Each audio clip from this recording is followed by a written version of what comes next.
To secure a dynasty on the global stage, a team must first survive the immense pressure of defending the ultimate prize. Standing directly in Argentina's path was a resilient English squad, built specifically to unseat the reigning champions. The tension of the semifinal spiked immediately when Anthony Gordon found the back of the net, handing Argentina a sudden early deficit.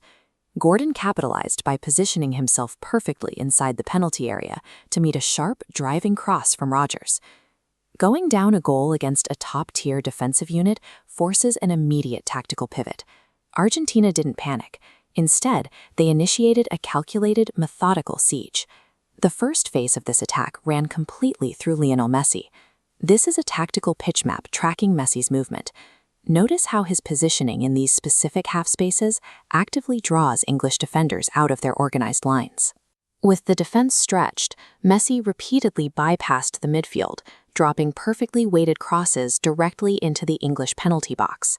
The English backline bent under the constant pressure, forcing their goalkeeper, Jordan Pickford, into extreme physical extensions to keep the ball out. Pickford's sensational mid-air save provided a high-friction barrier that temporarily protected the English lead. To counter Messi's passing lanes, England employed a tactic known as defensive compression. They intentionally dropped their entire formation deeper toward their own goal to crowd the box. Compressing their shape effectively cut off the primary orchestrator, but abandoning the midfield created a massive vulnerability down the center, just outside the penalty area. Argentina immediately adapted to this deep block by activating their midfield to strike from a distance. Enzo Fernandez anchored this second phase, stepping into the newly vacated space to launch heavy on-target shots.